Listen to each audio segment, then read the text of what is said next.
I never thought moving back into my grandparents' old house would lead to the wildest chapter of my life. Honestly, I just wanted some peace, something familiar after years of bouncing between jobs and apartments. That house tucked behind a line of old oak trees felt like home. I grew up there running around barefoot in the yard, helping my grandfather rake leaves, watching my grandma bake pies by that tiny kitchen window.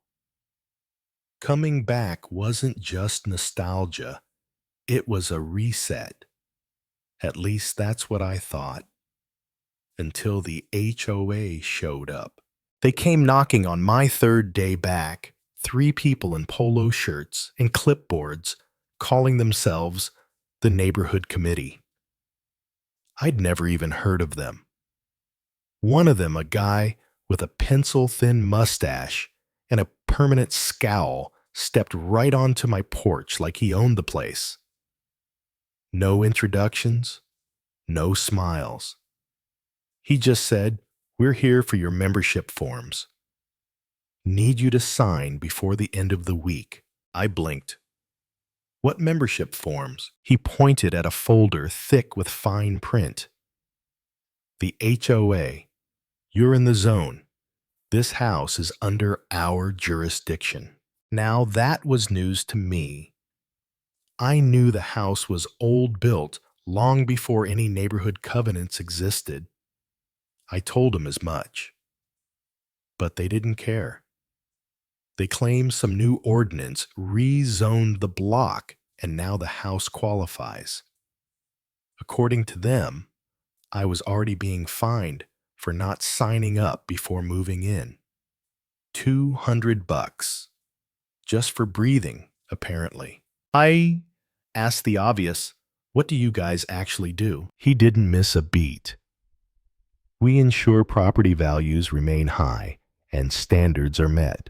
Then out of nowhere, he tried to walk into my garage. "Whoa, what are you doing?" "Routine inspection," he said flatly. "Bi-weekly checks are part of our code. Garage misuse is a Class 2 violation." I shut the door in his face. That's when I realized this wasn't just about community upkeep. This was about control, and they'd picked the wrong guy to push around. Later that night, I flipped through the papers they left. Man, I swear I've seen less strict rules in military housing. No more than 1 car in the driveway. Lawn had to be trimmed weekly on Wednesdays, no less. Snow had to be shoveled within 2 hours of falling starting at 5 a.m. You couldn't use your garage for storage. You couldn't have more than 1 guest car on your property. And my favorite trees that shed excess foliage could be reported and removed. I didn't sign. A few days later, they came back angry this time. Asked why I hadn't turned in the forms. Told me they needed to check my garage again. I laughed and told them they could check it when hell froze over. That's when the fines started piling up. Every few days, another letter. $200 here for non-compliance. Another $250 for denied access. I didn't pay a dime. I used those letters to start fires in the backyard grill. But even that didn't prepare me for what came next.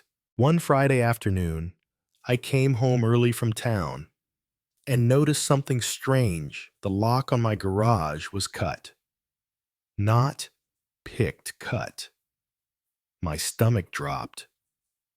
I yanked open the door and found one of the board members, Mr. Mustache himself, standing in my garage, scribbling notes on a clipboard like he was auditing a damn crime scene. "What the hell are you doing in my garage?" He looked up like I was the intruder. You've violated Code 14.5, unauthorized storage. We'll be issuing another fine. I stepped toward him. Get out now. He raised his hands like he was the victim and stormed out, muttering something about reporting me to the county. I was already pulling out my phone to call the police when I noticed movement out front, chainsaws. That's when I saw it. A tree crew was cutting down the oak trees. My stomach turned. Those trees were planted by my great-grandparents when they first bought the property back in the 1930s. They stood through storms, droughts, family barbecues, and funerals. And now, one of them was already stripped to a stump, the other halfway gone. I sprinted to the crew and demanded they stop. They looked confused. We were told by the HOA this was pre-approved. By who? They pointed to the same clipboard warrior from my garage. I told them I was the legal owner and that if they didn't stop, right then, I'd sue them into the next century. They backed off fast. I got their statements and called the cops again. Turns out they'd used bolt cutters to break into the garage and the trees. The HOA claimed they were in violation of the leaf clause. Apparently, one of my neighbors complained that the leaves filled their yard. According to some obscure bylaw, if your yard generates more than 140 liters of leaf debris in 2 weeks, you're responsible for tree removal. Yeah, that's real. I had photos, timestamps, police reports, and sworn statements from the tree crew. I wasn't just angry, I was ready. First came the criminal charges, trespassing, breaking, and entering. But I didn't stop there. I hired a lawyer, filed a civil suit, and dragged them into court. And let me tell you, court was glorious. The judge saw right through them. I had evidence of the lock being cut. I had video footage of the trees being hacked down. I had expert testimony from an arborist estimating the value of the destroyed tree at over $50,000. The second tree, scarred but salvageable with the right care. They were ordered to pay full restitution. Then came the emotional damage case.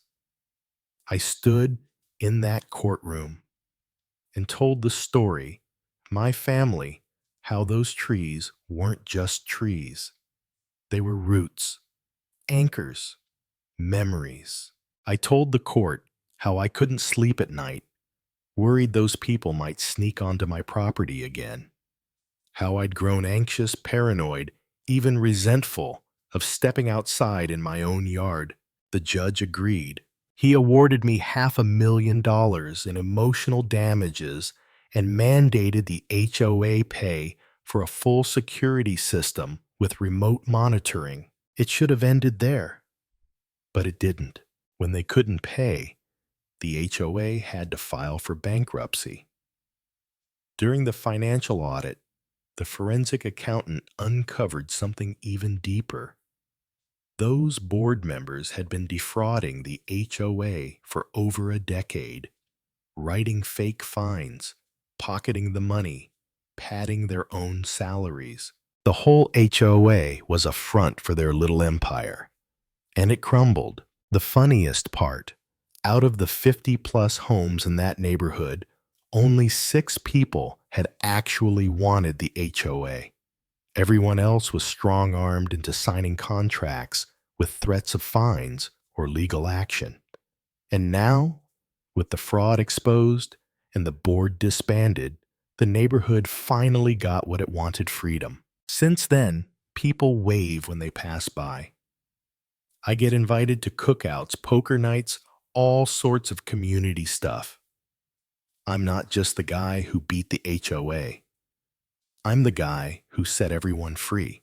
But the real win, every time I sit on that porch, coffee in hand, and look out at the oak tree that survived, I remember I didn't just save my home, I saved its story.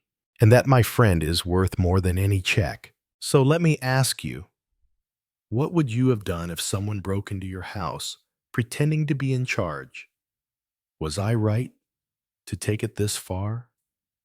Or do you think there's such a thing as going too far when defending your own ground? Drop your thoughts in the comments.